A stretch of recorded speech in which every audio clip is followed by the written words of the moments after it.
Hello and greetings to everyone in Kisa Gunby's Public Relations course. My name is Scott Thompson and I am the Director of Communications and Public Affairs for the Ventura County Fire Department in Southern California.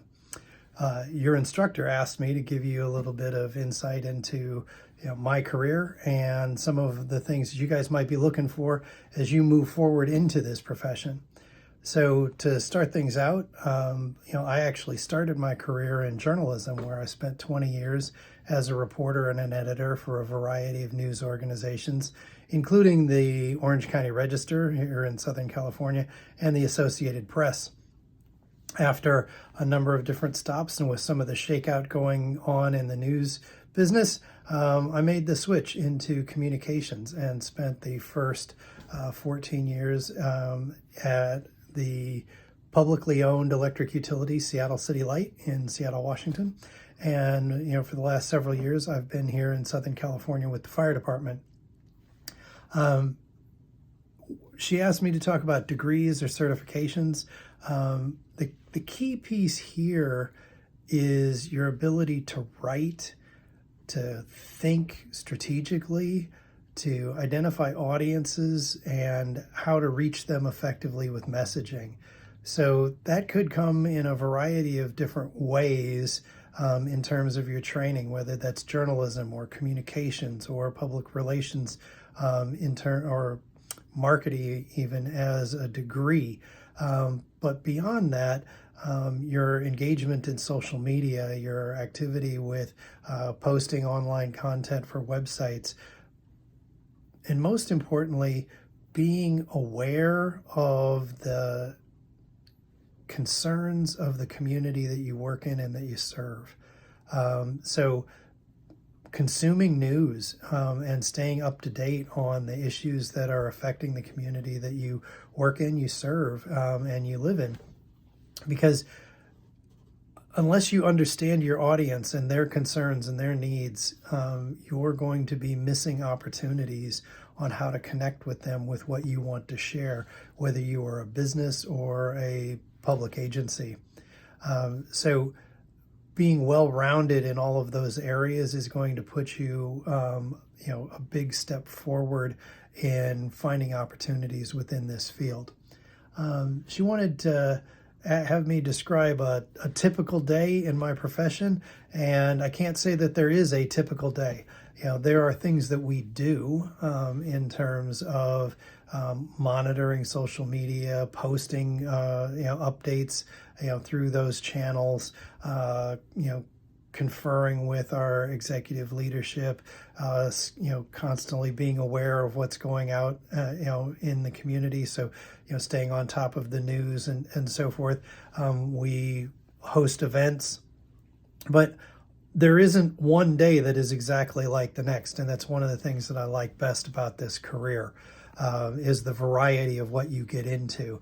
One day we may be dealing with a car seat installation education program where we're teaching expectant mothers on how to install those car seats effectively so that they can protect the children that they're about to have.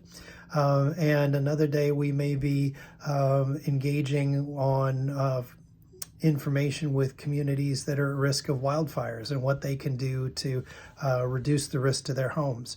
Another day right now, we're approaching the holidays and we're in the middle of a holiday toy drive where the fire department collects toys from the community to distribute to needy kids throughout the county. So there's no one day is going to be like the next. You need to be flexible to be able to adapt to that. In part because it's a combination of planning in advance for the things that that are coming up and the best times of the year to deliver certain kinds of messaging, but also you need to be prepared at a moment's notice to respond to a breaking situation or to take advantage of an opportunity that presents itself. Being strong in that area is going to really give you a leg up in this career.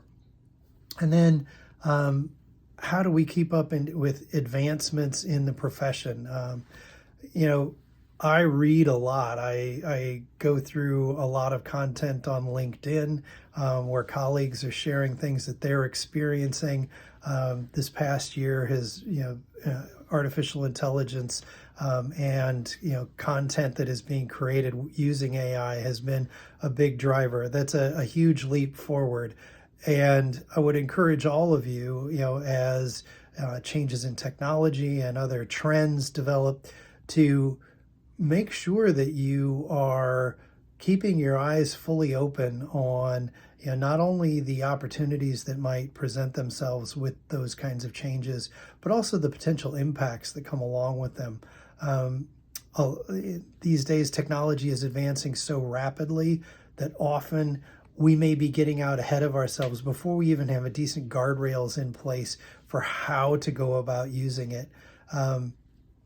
Personally, I feel that AI is one of those spots where the technology has developed much faster than even any kind of guidelines for these are the appropriate ways to use it.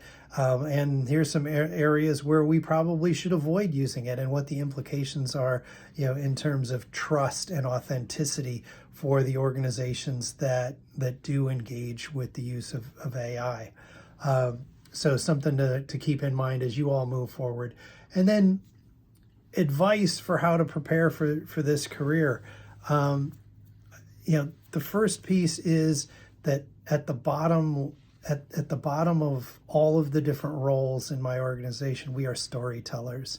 And so you are looking for the opportunity to share information in the form of a story so that it resonates with the people that you are trying to serve. If they care about it, they're going to pay attention to it.